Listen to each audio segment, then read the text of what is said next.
Hari ini kita mencoba membahas bersama-sama ya tentang apa sih makna perjanjian. Kenapa sih kitab kita disebut kitab perjanjian? Perjanjian apa sih yang dimaksud? Jenis apa sih perjanjian yang dimaksud? Terus apa yang dijanjikan dan siapa yang menggenapi perjanjian itu? Nah, tentu nanti saya coba dijelaskan di slide saya. Definisi perjanjian dalam bahasa aslinya itu perjanjian berasal dari kata diaktiki, yaitu persetujuan di mana pihak yang lebih berkuasa telah memberikan hak-hak istimewa tertentu kepada pihak yang lebih rendah. Tentu ini dibedakan dengan perjanjian yang seperti yang kita tahu selama ini ya. Kalau perjanjian menurut hukum itu pihak yang yang berjanji itu di dalam perjanjian itu sifatnya sama, setara. Jadi masing-masing memiliki hak dan memiliki kewajiban. Tapi di sini disebutnya testamentum ya. Testamentum itu di sini di dalam ini artinya pihak yang lebih tinggi kekuasaannya memberikan memberikan hak istimewanya kepada pihak yang lebih rendah di bawahnya. Jadi sementara pihak yang lebih rendah itu menjalankan kewajiban sebagai tanggung jawab kepada yang lebih tinggi. Nah, tentu itulah kenapa disebutnya testamentum, bukan perjanjian seperti yang pada umumnya kita lihat. Seperti yang kita tahu kalau perjanjian itu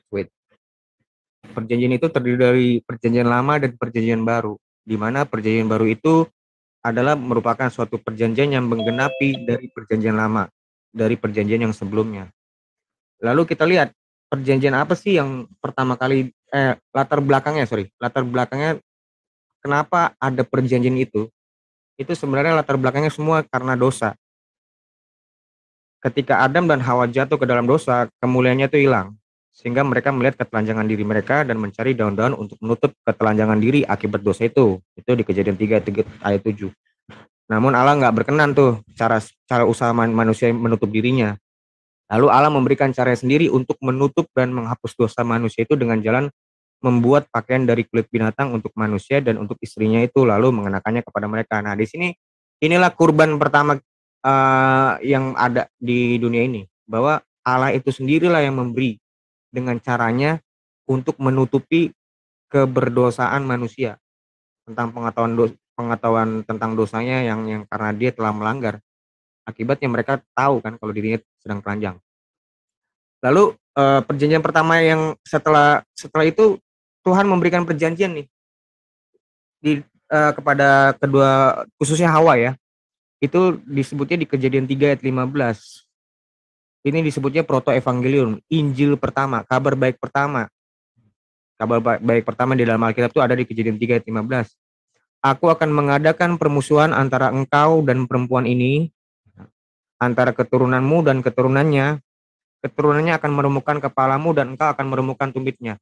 Sebenarnya kalau misalnya di dalam teks yang lebih tua, itu teks yang Septuaginta, keturunannya akan meremukkan kepalanya dan engkau akan meremukkan tumitnya, itu sebenarnya di situ teks aslinya keturunannya akan melihat tumitnya.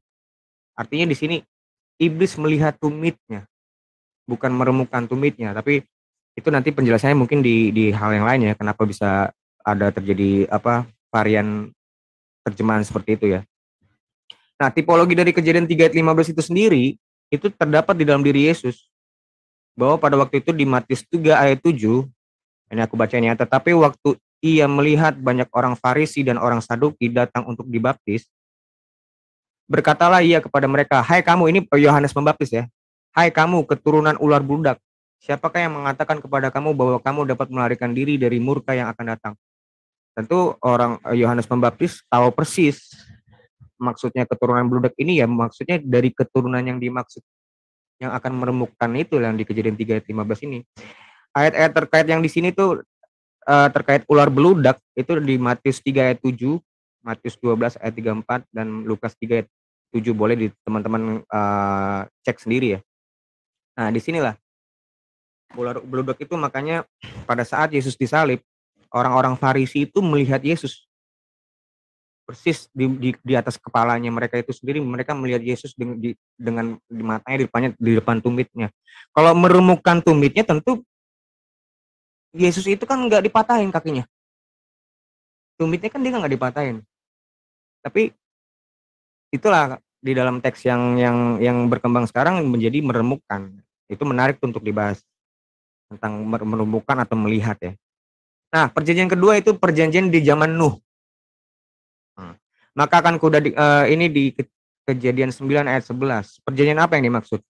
Maka ku adakan perjanjianku dengan Nuh, kamu itu di sini Nuh ya, bahwa sejak ini tidak ada yang hidup yang akan dilenyapkan oleh air bah lagi, dan tidak akan ada air bah untuk memusnahkan bumi. Berarti nanti jangan ada kita berpikiran kalau bakal ada banjir bandang yang besar seperti zaman Nuh, karena itu sudah dijanjikan, nggak akan pernah ada lagi seperti itu. Tanda perjanjiannya seperti apa? Itu kita bisa lihat di ayat 13-nya ya, di Kejadian 9 ayat 13, busur awan. Busur awan itulah pelangi. Makanya aku sengaja ngasih ilustrasinya. Nuh itu kan pada waktu keluar dari kapal itu kan ada pelangi di sekitarnya kan, di sekitar Nuh itu kan. Saat itu juga Nuh mempersembahkan kurban loh. Jadi buat teman-teman yang muslim yang mengira bahwa kurban itu baru dilaksanakan di zamannya Abraham atau Ibrahim, itu salah total. Berarti mereka nggak ngerti makna kurban itu seperti apa. Karena sebenarnya secara turun-temurun kurban itu sudah dilakukan dari zaman Adam loh. Itu bisa kita lihat di zamannya Kain dan Habel, di mana itu adalah keturunan Adam langsung, anak Adam langsung yang melakukan kurban. Nah, tanda lain yang lainnya juga burung merpati dilepas kan untuk melihat daratan pada saat itu. Bisa kita lihat di Kejadian 8 ayat 10. Iya ini. Ia menunggu 7 hari kemudian dilepaskanlah. Ya, ia menunggu 7 hari lama lagi, kemudian dilepaskanlah pada burung merpati itu dari batra. Menjelang waktu senja, pulanglah burung merpati itu mendapatkan Nuh, dan pada paruhnya dibawanya sehelai daun zaitun yang segar. Dari situlah diketahui Nuh bahwa air itu telah berkurang di atas bumi. Nah, disitulah baru tahu udah ada kehidupan baru nih. Karena kan selama ini kan Nuh itu di kapal kan, dia kan nggak tahu kehidupan luar seperti apa. Sekarang udah ada nih kehidupan baru nih. Itu tipologinya terdapat di dalam diri Yesus. Dan Yesus sudah menggenapi itu juga di sorry di tipologinya, itu tipologi baptisan Yesus, yaitu di mana di situ terdapat Roh Kudus datang berupa burung merpati. Hari ini bukan dilepas tapi dia datang. Itu kita bisa cek, boleh teman-teman cek sih, lebih bagus sih dicek langsung ya. Matius 3 ayat 16 sampai 17, Markus 1 ayat 10 sampai 11, Lukas 3 ayat 21 sampai 22. Baptisan ini kali ini yang air yang datang ini bukan menghanyutkan, tapi justru menyelamatkan. Oleh satu orang ini justru menyelamatkan. Itu kita bisa baca di ini, makanya aku suruh Petrus 3 ayat 20. Yaitu kepada roh-roh mereka yang dahulu pada waktu Nuh tidak taat kepada Allah, ketika Allah tetap menanti dengan sabar waktu Nuh sedang mempersiapkan bahteranya, di mana hanya sedikit, yaitu hanya 8 orang yang diselamatkan. Tetapi justru sebaliknya, sekarang itu dari Yesus itulah justru dia menyelamatkan banyak orang. Itulah antitipenya. Juga kamu sekarang diselamatkan oleh kiasannya, yaitu baptisannya. Maksudnya bukan untuk membersihkan kenajisan jasmani, melainkan untuk memohonkan hati nurani yang baik kepada Allah oleh kebangkitan Yesus Kristus. Itulah tugas yang didapat dari tugas yang diberikan kepada anaknya untuk datang ke dunia menjadi manusia untuk menyelamatkan umat ini dari penyalipan, melalui penyalipan maksudku. Oke, kita balik lagi ke slide-nya. Tipologi Nuh itu perjanjian kedua. Sekarang apa perjanjian ketiga? Perjanjian ketiga itu zaman Abraham. Perjanjian ketiga itu zaman Abraham, itu seperti apa perjanjiannya? Itu kita bisa lihat di Kejadian 15 ayat 18. Sengaja aku harus lihat satu persatu ya, biar teman-teman bisa, apalagi yang awam, orang-orang muslim ya, bisa ngelihat ayat 18. Pada hari itulah Hasem mengadakan perjanjian dengan Abram. Waktu itu belum Abraham tuh. Abram serta berfirman, kepada keturunan mula aku berikan negeri ini, mulai dari sungai Mesir sampai ke sungai yang besar dari sungai Efrat. Nanti tipologinya itu juga dipenuhi sama Musa juga tuh. Nanti kita lihat nih hubungannya antara Abraham dengan Musa seperti apa. Lalu ini Kejadian 17 ayat 1. Kejadian 17 ayat 1. Bisa dibaca. Aku akan ayat 2-nya. Aku akan mengadakan perjanjian antara aku dan engkau, dan aku akan membuat engkau sangat banyak. Lalu sujudlah Abraham dan Allah berfirman kepadanya, dari pihakku inilah perjanjianku dengan engkau. Engkau akan menjadi bapa sejumlah besar bangsa. Makanya disebutlah Abraham. Abraham itu kan Avi, itu kan Avinu. Avi itu artinya bapa, Abraham itu artinya bangsa-bangsa. Jadi bapa segala bangsa. Bapa dari sejumlah bangsa yang besar. Nah itulah kira-kira kalau dalam arti etimologinya kata Abraham. Kalau Ibrahim nggak tahu aku maknanya apa. Lalu di kejadian 11-nya, ini dia. Haruslah dikerat kulit katanmu dan itulah akan menjadi, nah ini dia, tanda perjanjian antara aku dan kamu. Layaknya perjanjian, itu kan kita biasanya kan mengesahkan itu dengan materai atau tanda tangan. Itulah tanda perjanjian. Tapi isinya apa? Isinya tentu bukan sunat. Sunat itu adalah tanda perjanjian. Kenapa? Karena melalui Abraham inilah dijanjikan keturunan di mana keturunannya itu akan menjadi berkat untuk semua bangsa. Gitu. Tentu yang dimaksud di sini keturunan yang dimaksud bukan keturunan nabi-nabi, anak-anaknya langsung. Itu merujuk kepada Mesias. Di mana Mesias di sini akan menyelamatkan manusia dari dosa kan. Itulah makna sunat ya. Kenapa sunat itu ada? Kenapa mesti di situ ya? Di kelamin. Kenapa bukan di mata? Pertanyaan itu aku sering lontarkan ke teman-teman Muslim, itu mereka nggak ngerti. Ngomongnya perintah aja. Tapi kalau kita maknanya ada. Kenapa mesti di kelamin? Karena melalui kelamin itulah sumber keturunan datang. Itu loh maknanya sunat itu. Kenapa di zaman Abraham? Karena dari Abraham inilah iman yang paling benar itu ya Abraham ini. Makanya dia disebut bapak apa? Bapak orang yang beriman. Itulah iman Abraham ini yang kita contoh, Kristen contoh. Bukan tentang sunatnya. Sunat itu tandanya, bukan perjanjiannya. Seperti itu kira-kira kalau tentang sunat ya, arti sunat. Jadi lain kali kalau ke depan kita bisa bungkam mereka tentang makna sunat. Mereka ngomong sunat nggak, sunat nggak, tapi nggak ngerti makna sunat. Buat apa? Loh, kita udah datang kok, penyelamat kita bukan sunat lagi yang menyelamatkan. Nah, tipologi Kejadian 22 ayat 13 atau satu-satu. Kejadian 22 ayat 13. Ini juga makna kurban. Ini pada waktu latar belakangnya pada waktu si Bapak Abraham itu disuruh mengorbankan anaknya yang tunggal itu untuk dibawa ke satu bukit di mana di situ dia harus menyembelih anaknya. Nah, lalu Abraham menoleh. Pada waktu itu Tuhan menghadang untuk jangan dibunuh. Yang bisa dilihat di ayat 12-nya. Jangan bunuh anak itu dan jangan kau apa-apakan dia. Sebab telah kuketahui sekarang bahwa engkau takut akan Allah dan engkau tidak segan-segan untuk menyerahkan anakmu yang tunggal kepadaku. Nah ini tipologi yang nanti kita lihat siapa ini yang dimaksud. Lalu Abraham menoleh dan melihat seekor domba jantan di belakangnya yang tanduknya tersangkut dalam belukar. Itu kenapa tuh ada? Tersangkut dalam belukar. Abraham mengambil domba itu lalu mengorbankan sebagai korban bakaran pengganti anaknya. Nah, di sini kita bisa melihat di sini yang harusnya Abraham itu mempersembahkan anaknya, dia menggantikan itu. Karena Allah nggak berkenan dengan apa caranya Abraham, itu anaknya itu. Tapi digantikanlah oleh domba. Yang harusnya anaknya yang tunggal itu mati, digantikan oleh anak domba ini. Dan itu tipologinya ada di dalam diri Yesus di Yohanes 1 ayat 29. Ini orang-orang teman-teman Yahudi Rabbinik juga nggak ngerti tuh maksudnya apa itu. Pasti mereka nggak ngerti. Maksudnya kenapa tuh hampir disembelih cuman nggak jadi. Mereka nggak akan ngerti itu kalau nggak diinformasikan oleh Mesias itu sendiri. Di mana di sini Yohanes Pembaptis menyebutkan pada keesokan harinya Yohanes melihat Yesus datang kepadanya dan ia berkata, lihatlah anak domba Allah yang menghapus dosa dunia ini. Itulah tipologi yang dipenuhi di dalam diri Yesus. Sekarang perjanjian yang selanjutnya itu perjanjian Musa. Perjanjian Musa itu gimana? Allah telah melepaskan Israel dari perbudakan Mesir karena perjanjian Abraham. Waktu itu Abraham dijanjikan engkau akan aku lupa di mana ayatnya. Engkau akan dijajah sama Mesir dan Allah akan melepaskannya dari itu. Mungkin teman-teman bisa bantu nanti ya. Ayat di mana itu ya. Nah, melalui Musa inilah Allah mengadakan perjanjian dengan Israel. Dan dia Hashem menjanjikan dirinya dikenal dengan nama Yod-Heh-Vav-Heh atau Adonai disebutnya.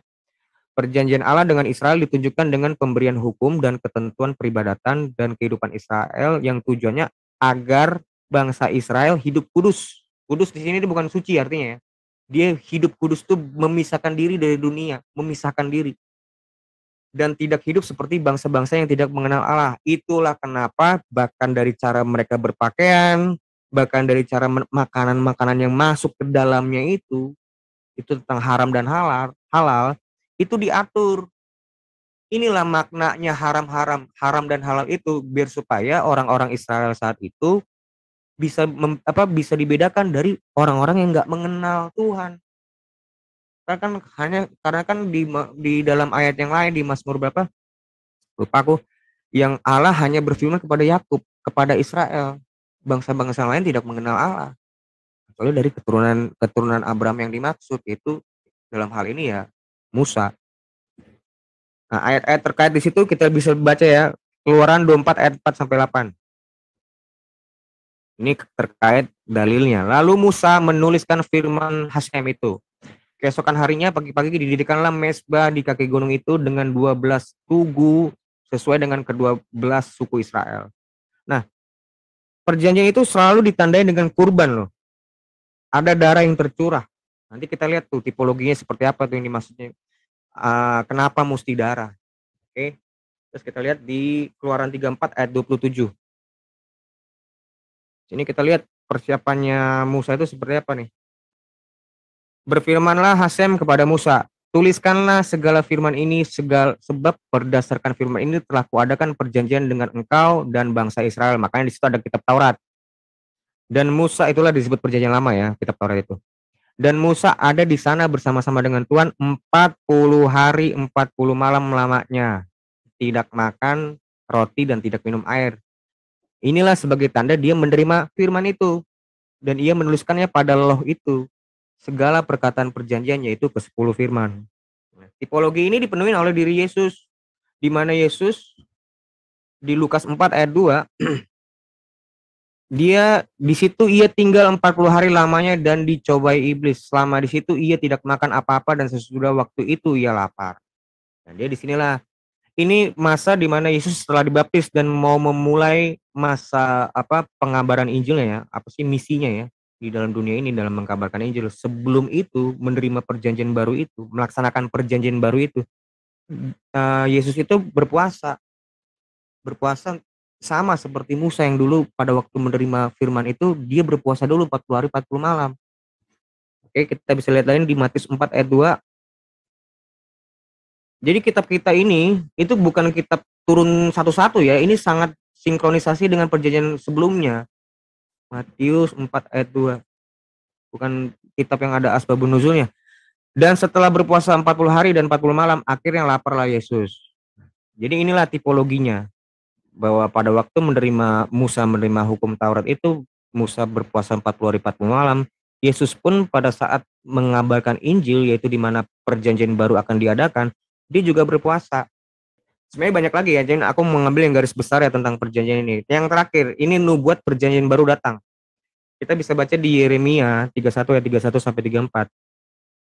Sesungguhnya akan datang waktunya, demikian firman Hasem, aku akan mengadakan perjanjian baru dengan kaum Israel dan kaum Yehuda. Jadi teman-teman Muslim, perjanjian baru itu bukan perjanjian yang diadakan dibuat-buat sama Paulus. Apalagi saya pernah dengar tuh omongan miring seperti itu. Ini memang perjanjian yang memang sudah dinubuatkan oleh Nabi Yeremia sebelumnya tentang datangnya perjanjian baru. Nah, bukan seperti perjanjian yang telah kuadakan dengan nenek moyang mereka pada waktu aku memegang tangan mereka untuk membawa mereka keluar dari tanah Mesir. Perjanjianku itu telah mereka ingkari, meskipun aku menjadi Tuhan yang berkuasa atas mereka. Demikianlah firman Hasem. Ayat 33-nya, tetapi beginilah perjanjian yang kuadakan dengan kaum Israel sesudah waktu itu. Demikianlah firman Hasem, aku akan menaruh Tauratku dalam batin mereka dan menuliskannya dalam hati mereka. Maka aku akan menjadi Allah mereka dan mereka akan menjadi umatku. Dan tidak usah lagi orang mengejar sesama atau mengajar saudaranya dengan mengatakan kenallah Hasem. Sebab mereka semua besar kecil akan mengenal aku. Demikian firman Hasem, sebab aku akan mengampuni kesalahan mereka dan tidak lagi mengingat dosa mereka. Nah, berarti perjanjian baru itu perjanjian tentang dosa. Jadi bukan syariat, bukan tentang syariat. Karena syariat itu juga udah dilanggar kok. Mereka berkali-kali orang-orang Israel itu menyembah ilah lain. Jadi biar biar kalian tahu teman-teman muslim, orang-orang Israel itu bebal, dia menyembah ilah lain. Bukan bukan berarti mereka suci gitu loh. Mereka tuh orang-orang bebal. Inilah kenapa Yesus datang dan menyebutnya mereka orang-orang ular-ular bludak ya. Karena kita lihat di zaman nah inilah perjanjian baru yang dimaksud. Inilah yang dimaksud dengan perjanjian baru di mana itu ditandai dengan apa nanti nanti kita lihat di ayatnya ya terkait dalilnya yang dimaksudnya. Perjanjian baru yang dimaksud adalah ayat yang terkait itu di Matius 26 ayat 28. Sebab inilah darahku, darah perjanjian yang ditumpahkan bagi banyak orang untuk pengampunan dosa. Ya, inilah yang dimaksud dengan Nabi Yeremia tentang dosa. Jadi bukan tentang syariat. Makanya kenapa kami itu tidak pernah lagi melakukan namanya kurban? Karena kurban untuk sekali dan untuk selama-lamanya itu memang sudah dilakukan ya di kemanusiaan Yesus Kristus inilah yang kenapa dia disebut adalah pengantara. Kan kurban itu kan pengantara antara manusia dengan Allah maknanya kurban itu. Pengantara deh. Karbanot, karof, karib, mendekatkan diri. Nah, alatnya itu untuk mendekatkan diri itulah makanya ada darah yang tertumpah di dalam diri binatang ini. Itulah disebut kurban. Nah, sekarang Yesus ini itulah yang kurban sejatinya karena itu datang dari diri Allah sendiri yang mengaruniakan anak yang tunggal untuk kita, bukan kita lagi menyediakan. Di mana para nabi itu harus mempersembahkan binatangnya yang harus dipelihara itu loh. Itu nggak bisa beli di tempat. Di bait Allah ada yang jual-jual kambing-kambing gitu. Saya beli dong, nggak kayak bisa kayak gitu. Itu harus dipelihara, harus sehat, nggak boleh sakit-sakitan. Itu harus yang paling terbaik. Sekarang ini kurban yang kekristenan itu inilah kurban sejatinya. Bahwa langsung dari Allah anak tunggal Allah ini yaitu di mana itu adalah firman, inilah yang menjadi manusia. Itulah kemanusiaan Yesus itu makanya datang menjadi manusia. Karena yang dia kasihani ini bukan kodok. Makanya kalau ada besok-besok pertanyaan, Tuhan bisa jadi kodok gak? Ya bisa. Kenapa nggak bisa? Tapi maknanya apa? Apapun bisa. Allah kami itu Allah kekristenan itu apapun bisa. Cuman ingat dia itu berhikmat.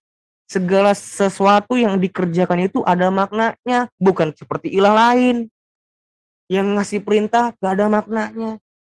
Kenapa mesti jadi manusia? Karena dia mau menjadi pengantara nih, kurban penghapus dosa ini yang berlaku untuk selamanya. Yang dimana dia masuk dalam alam maut, Ibrani 2 ayat 14. Bentar. Karena anak-anak itu adalah anak-anak dari darah dan daging, padahal kan Allah itu kan roh ya, bukan darah dan daging ya.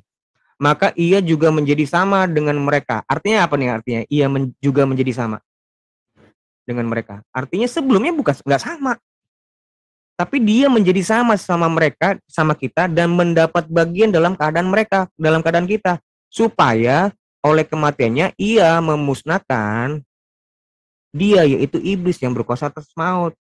Allah itu tidak berdarah, tidak berdaging karena disebut di Yohanes 4 ayat 24 Allah itu roh. Allah itu nggak bisa mati. Tapi dia mengosongkan diri dan menjadi sama-sama seperti kita biar supaya dia bisa mati dan memusnahkan dia yaitu iblis yang berkuasa atas maut. Itu maknanya Yesus menjadi manusia. Bukan mau menyatakan diri, ini akulah Tuhan dan sembahlah aku. Orang-orang Israel tahu, mereka bakal jalan bareng sama Allah. Ngapain kalau kasih tahu lagi? Ini bukan. Misi yang Yesus lakukan ini adalah untuk penebusan, untuk keselamatan, tentang dosa. Dosa yang sesungguhnya, gitu loh. Bukan cuma hanya peringatan tentang dosa, tapi menyelamatkan kita dari dosa itu. Itulah Yesus. Darahnya dia yang tertumpah untuk kita semua. Dan dia nggak mati kayak kambing, kayak domba. Dia bangkit. Dia mati itu untuk bisa masuk ke alam maut. Ini juga menarik ya. Oh sorry, ayat 15 ya. Dan supaya dengan jalan demikian, supaya dia mati itu, ia membebaskan mereka yang seumur hidupnya berada dalam perhambaan oleh karena takutnya kepada maut. Makanya kita lihat di Filipi 2 ayat 6 ya. Filipi 2 ayat 6. Ini ayat-ayat ini nih kalau bisa dihafal nih. Yang walaupun dalam rupa Allah itu gambar Allah ya. Itu artinya firman, di mana firman itu adalah Allah itu sendiri. Tidak menganggap kesetaraan dengan Allah. Artinya apa? Tidak menganggap. Artinya dia setara, cuman tidak menganggap. Nah, inilah yang dihajar sama Athanasius di Konsili 325, di mana Allah dan firman itu menurut Arius, firman itu ciptaan, nggak setara. Ada masa Allah ada, firman belum ada. Itu dihajar sama gereja. Ajaran seperti itu ajaran sesat. Itu bukan ajaran yang diajarkan gereja. Karena di mana firman itu adalah Allah itu sendiri, setara.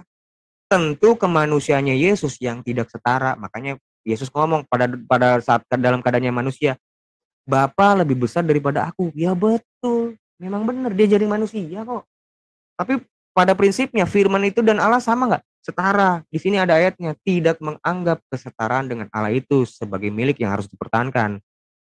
Melainkan akan tetapi telah mengosongkan dirinya sendiri dan mengambil rupa sebagai hamba dan menjadi sama dengan manusia. Kenapa?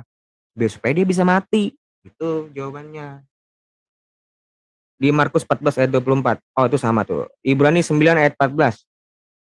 Sebab jika darah domba dan darah lembu jantan akan dan percikan abu lembu muda menguduskan mereka dengan najis sehingga mereka disucikan dengan secara lahiriah.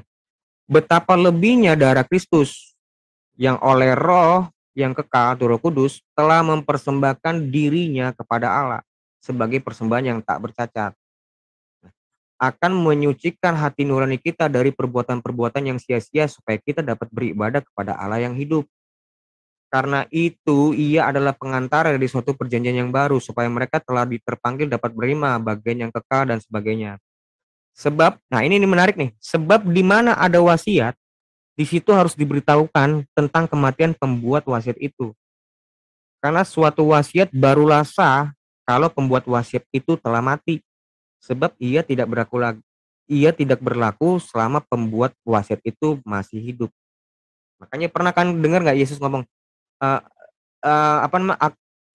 penolong itu tidak akan datang sebelum aku bangkit. Itu kira-kira di ayat berapa ya?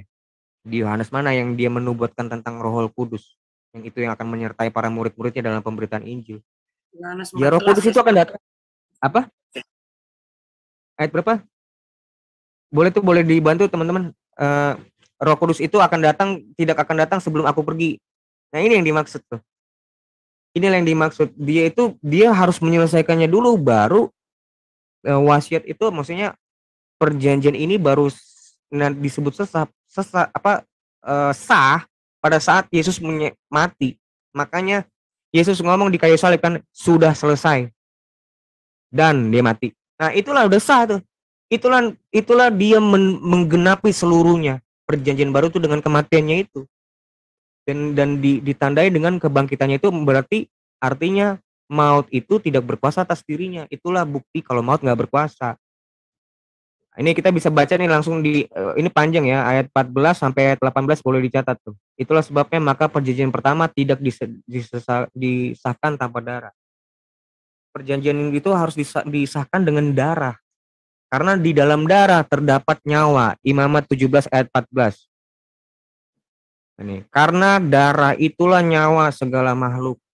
Yang harusnya kita mati karena dosa, karena kan upah dosa adalah maut, tetapi digantikan oleh darah binatang ini. Kali ini Yesus enggak. Yesus ini mati dan bangkit. Jadi itulah kurban kekal kita. Makanya kita nggak perlu lagi melakukan kurban. Nah, kita balik lagi ya ke 1 Korintus 11 ayat 25. Dan sesudah itu ia mengucap syukur atasnya. Ia memecah-mecahkannya dan berkata, inilah tubuhku ini yang diserahkan bagi kamu, perbuatlah ini sebagai peringatan akan aku. Demikian juga ia mengambil cawan sesudah makan lalu berkata, cawan ini adalah perjanjian baru yang dimateraikan oleh darahku. Perbuatlah ini setiap kali kamu meminumnya menjadi peringatan akan aku. Nah, ini disebutnya dimateraikan loh. Dimateraikan itu artinya disahkan, ditutup. Jadi nggak ada lagi nabi penutup lain. Kalau udah ada materai itu udah berarti itu sah, udah terakhir itu. Jadi kalau ada di luar sana menyebutkan nabi terakhir, itu bohong. Itu bohong. Semua sudah digenapi oleh dengan dimateraikannya Yesus ini di dalam darahnya itu. Kesimpulan ini terakhir ya. Dari semua perjanjian, semua disahkan dengan darah, karena tanpa penumpahan darah tidak ada pengampunan. Dan kesemuanya itu kaitannya dengan dosa. Karena permasalahan manusia pertama kali adalah jatuh dalam dosa, yang upahnya adalah maut. Keselamatan bukan tentang tahu kalau Allah itu satu. Karena apa? Karena setan pun tahu dan gemetar, dan itu pun tidak membuat setan beroleh hidup kekal. Setan itu paling tahu, lebih tahu dari kita loh. Kalau Allah itu satu, dan itu nggak menyelamatkan dia. Itu nggak membuat mereka karena menyebut Allah itu satu dan mengakui Allah itu satu, lantas dia menjadi masuk surga. Setan itu enggak, dia sudah kekal di dalam neraka. Jadi adalah bohong kalau kalau keselamatan itu tentang menyatakan kalau Allah itu satu, enggak, bohong.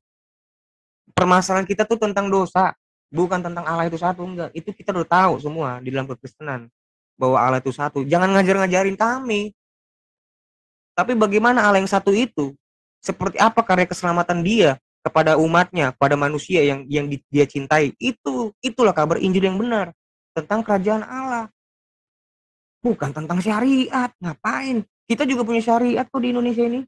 Syariatnya hukum positif itu syariat, dan hukum syariat yang agama nggak berlaku di sini. Yang berlaku ya syariat negara. Nah itu.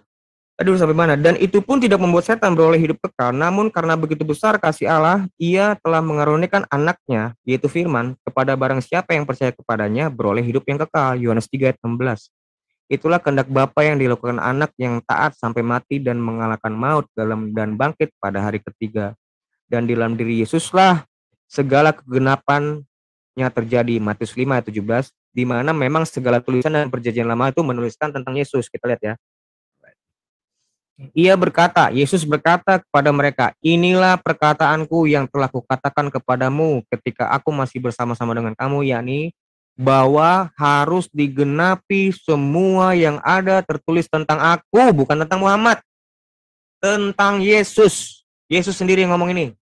Tentang aku dalam kitab Taurat Musa, kitab Nabi-Nabi, dan kitab Mazmur. Jadi bohong kalau ada di Alkitab dinyatakan menubuatkan Muhammad. Tegas saya bilang ini.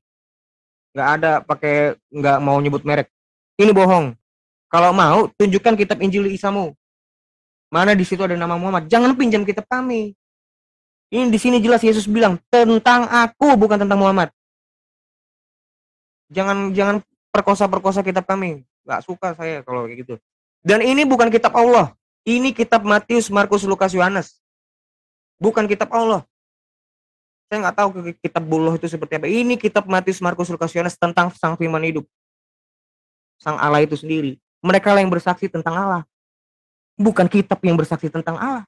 Tapi mereka nih, kesaksian para rasul inilah yang bersaksi, yang dia hidup bersama dengan sang firman ini menjadi manusia, tinggal, mandi, makan bareng. Dia itu kesaksiannya. Kenapa kamu nggak percaya sama dia? Kamu lebih percaya sama orang yang berbicara sama orang tentang abad pertama sama orang yang abad 7.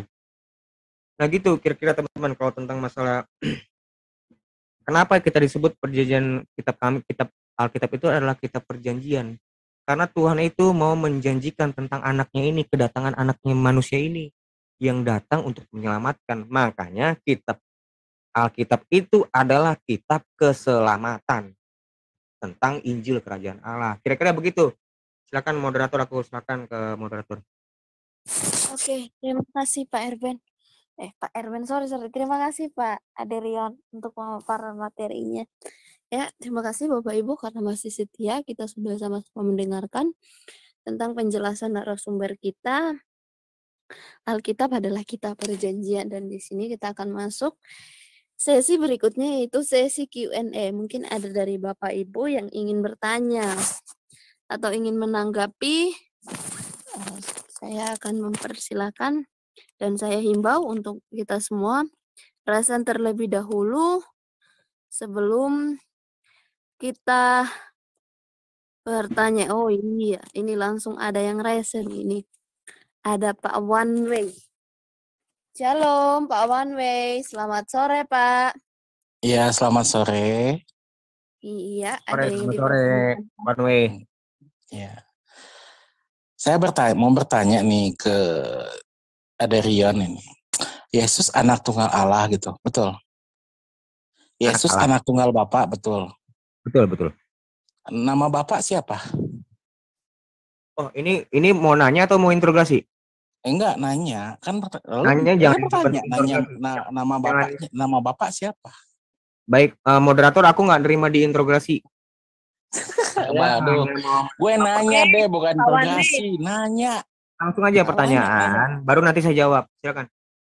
Pak Wan Iya Way. kan, saya nanya, Yesus anak tunggal Wan Bapak Way. bukan? Pak Wan Way. Hmm? Pak Wan Way.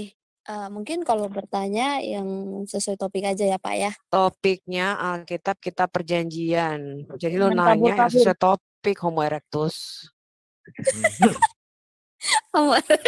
Iya Pak Wan Way. Kalau bertanya sesuai topik, topik kita adalah Alkitab adalah kitab perjanjian. Itu topik kita. Pertanyaan harus sesuai topik ya Bapak Ibu dan saudara-saudari. Oh, iya. Oke, silakan dilanjut. Uh, Mana Pak homonya? Oke, silakan Pak. Loh kok Pak Homo, tapi gak apa-apa. Kata Allah kan dalam surat Al-Fusilat ya kan, balaslah kejahatan dengan keburukan dengan kebaikan ya. Ayat ke-4. Terima kasih ya sudah dipanggil Pak Homo ya? Pak Erectus ya? Ya, Lanjut apa-apa, Pak. terima kasih. Silakan. Boleh lanjut pertanyaannya. Oh, itu pertanyaan saya itu gitu. Saya nanya aja itu aja Kejahatan gitu. Karena saya apa? nggak Lu menyimak sendiri dari yang awal. ngomong Gitu. lu Homo erectus. Ini aneh nih Hah? orang ya. Dia sendiri mengatakan saya ini keturunan dari Homo erectus. Oh Gua iya ngomong benar. Homo erectus, dia ngomong kejahatan. Iya benar-benar. Itu kan istilahnya kan kayak Enggak, gue masih punya rekaman. Ya menghina. rekaman Oh, iya lu yang benar. mengatakan lu Apa-apa. keturunan Homo erectus. Terima kasih. Gue panggil lu Homo erectus, lu nggak terima. Kan bingung kan Aderion? Bener, bingung banget gue, bener. Terima kasih. Kalau Juga gue nggak ngerekam. terima, gue ngomong sama lu ya, Mami. Kalau gue tidak terima gue keturunan Homo erectus titik. Ya, tidak pernah ada dalam sejarah saya keturunan dari monyet. Gue bilang terima kasih kok nggak terima. Bukan, kamu. lu menyatakan diri lu keturunan Homo erectus. Gue panggil lu Homo erectus tuh marah, kan aneh. Terima kasih ya, terima kasih. Kok terima kasih? Ya harusnya lu bersyukur dong. Berarti pengakuan dari mulut lu itu gue pakai. Iya, yang penting lu seneng nggak apa-apa. Ya itu ya pertanyaan gue tuh ada Rian, tapi lu nggak bisa jawab gimana? Gue nggak bisa sesuai tema, nggak mau nyimak kok. Ya bukan nggak bisa, aku nggak mau bersedia menjawab karena itu di luar topik gitu loh, bukan nggak bisa jawab. Itu kan pertanyaan yang menahun bro, yang kayak gitu-gini kan pertanyaan yang menahun. Aja pertanyaan menahun aja, gue tanya ke lo gitu. Nggak bisa, gini kan kami punya tema, kami punya track gitu loh. Pak Wan Way, duduk di pojokan dulu ya. Duduk di pojokan, nanti baru lanjut Pak Wan Way. Atau teman-teman yang mau nambahin dong, tambahin silakan. Iya, Bapak Ibu yang ingin menambahkan silakan. Ada apa yang resen berikutnya ini? Ada Pak Erben Sejati. Shalom Pak Erben. Iya, jadi memang Alkitab itu kitab perjanjian ya, karena Allah yang memulai, Allah yang berinisiatif, dan Allah yang berjanji. Dan berbicara perjanjian itu kan sebenarnya sudah diawali sejak zaman Adam. Ketika Adam jatuh dalam dosa kan Kejadian 3:15 itu kan janji keselamatan, janji penebusan. Kemudian juga ketika di zaman Nuh, itu pun ada perjanjian setelah air bah itu. Baru ketika di zaman Abraham, Kejadian 12 itu kan perjanjian juga. Ketika Musa dipilih, dipanggil oleh Bapa di surga, itu juga ada janji. Baru ketika Daud pun dan seterusnya, dan kegenapan dari seluruh janji itu Yesus. Maka perjanjian, jadi tepat ya ketika Alkitab disebut perjanjian lama, artinya Allah menjanjikan, dan perjanjian baru itu kegenapan dari janji itu. Dan janji Allah itu tidak bisa dipengaruhi oleh manusia. Karena itu adalah ketetapan Allah, keputusan Allah, manusia tidak bisa mengubah. Tetapi manusia hanya bisa mengerti, memahami, dan menerimanya. Tapi kalau kita bandingkan dengan kitab sebelah, tidak ada perjanjian. Kenapa? Karena seluruh ayat-ayat itu turun kan berdasarkan kepentingan Nabi. Di situ bedanya ya. Sedangkan Alkitab kan seluruh pernyataan Allah, seluruh karya Allah itu adalah untuk tujuan Allah bagi manusia. Itu yang harus dipahami. Itu aja dari saya. Saya pikir Aderion tadi Gurunda sudah bagus. Cuma sayang Aderion masih jomblo. Ya, jadi ke situ. Terima kasih Pak Erkan untuk tambahannya. Iya, ada yang lesson berikutnya ini. Shalom Pak Mati. Pak Mati Yahu, shalom. Gurunda nih. Udah lama nggak ketemu nih, bensin. Shalom, shalom. Shalom, Shalom. apa kabar semuanya? Apa kabar? Baik. Hari ini Bro Aderion luar biasa. Kalau kita melihat memang di dalam kitab kita itu memang hampir semua itu adalah perjanjian gitu. Apa yang dijanjikan oleh Tuhan kita dari awal sampai penggenapan daripada Yesua itu memang benar gitu. Yang benar. Jadi Tuhan kita itu dia menjanjikan untuk kita semuanya dan Yesua. Nah, saat sudah digenapi oleh Yesua, maka waktu diadakan perjamuan, inilah perjanjian yang baru. Gitu. Nah, perjanjian baru untuk kita semua yang mau percaya kepada Yesua akan diselamatkan. Kan intinya di situ memang. Itu sih. Untuk gue kan aja sih, kenapa istilah anak itu selalu ditekankan bahwa itu seperti kelahiran secara lahiriah gitu loh. Masa nggak belajar sudah sejak kapan? Nggak pernah belajar. Itu istilah anak itu dari mulai istilah anak-anak Allah, anak Allah. Itu bukan artinya bahwa Tuhan itu memiliki anak. Saya rasa hal-hal seperti ini itu sudah apa ya, seharusnya kalau sudah punya intelektual yang bagus harusnya sudah paham. Karena ini sudah tidak apa ya, bukan hal yang rahasia lagi gitu loh. Istilah anak itu apa gitu. Istilah kayak anak kunci emang kunci punya anak tangga emang tangga punya anak kan gitu. Itu aja sih. Oke, thank you Bro Aderion, luar biasa. Sama Mas. Oke, terima kasih Pak Mati Yahu. Oke. Ya, ada yang mau berdiskusi Bapak Ibu? Silakan resen terlebih dahulu. Nanti saya akan bukakan mic-nya supaya kita tertib. Waduh, pada diam ini. Tak adakah yang ingin berdiskusi dengan narasumber kita Bapak Ibu? Shalom. Iya, Shalom Pak Pendeta. Ya, shalom. Saya tidak komentar. Yang penting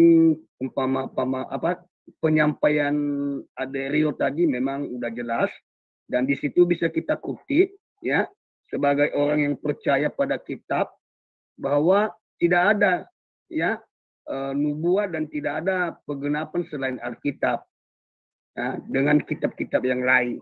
Karena di situ Alkitab itu dijelaskan secara mendetail kepada kita.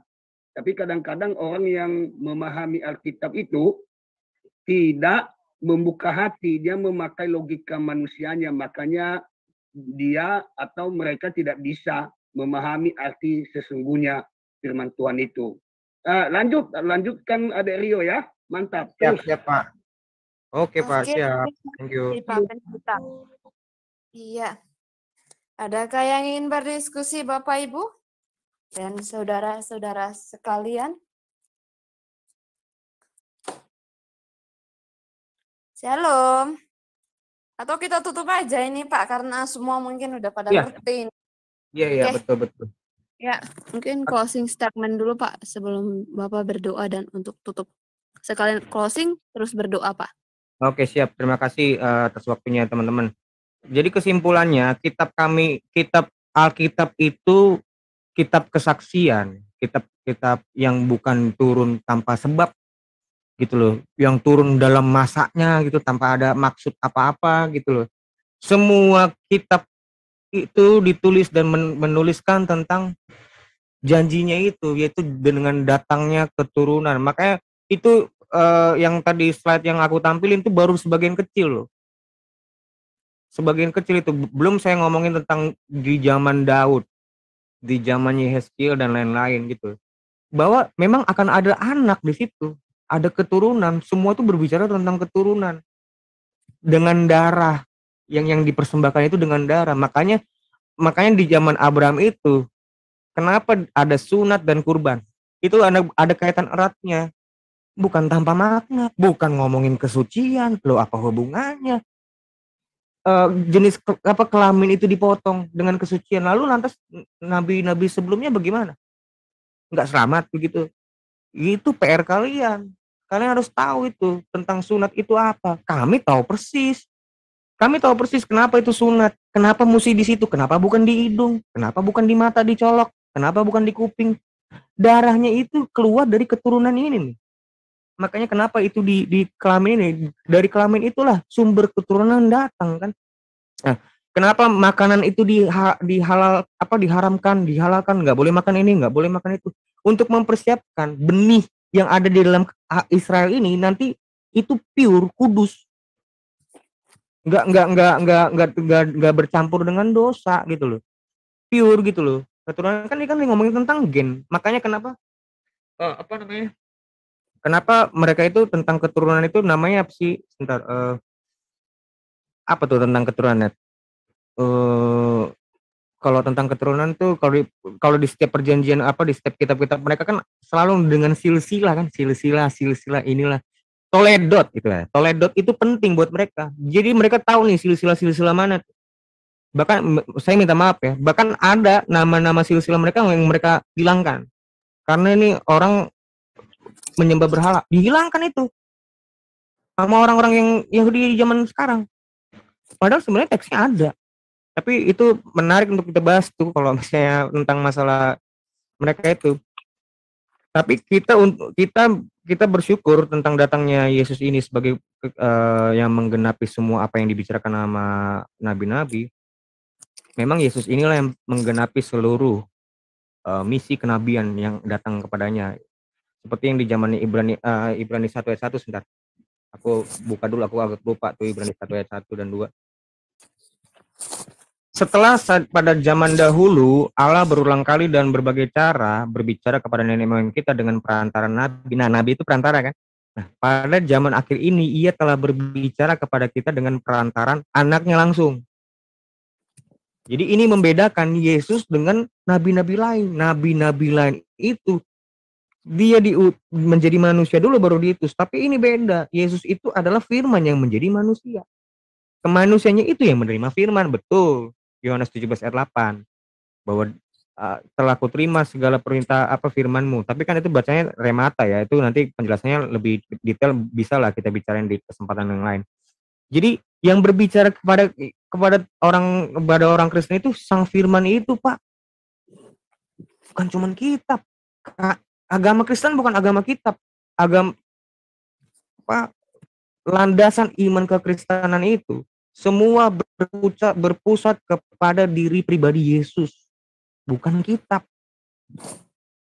Kitab Injil kitab itu bentuk fisiknya itu nggak menyelamatkan. Bisa apa itu dibakar juga habis. Yang menyelamatkan itu ya Yesus. Kita itu diselamatkan bukan karena kita suci loh. Dalam iman kekristenan kita tuh selamat bukan karena kita suci, tapi karena kita disucikan oleh namanya, dibenarkan oleh Yesus. Yesus yang benar, bukan kita. Dialah yang menyelamatkan kita. Makanya kita ikut bersatu dengan dia yang telah bangkit dari maut. Kita bersatu sama dia. Itu juru selamat, baru mantep. Bukan usaha kita yang kita membuat kita bisa masuk surga. Bisa apa kita? Kita kan manusia yang gak bisa lepas dari dosa. Kira-kira seperti itu ya. Jadi memang seluruh Alkitab itu secara terintegral, secara sistematis, secara komprehensif, berbicara tidak putus, itu ngomongin tentang keselamatan. Janji keselamatan, bukan tentang syariat. Kira-kira begitu.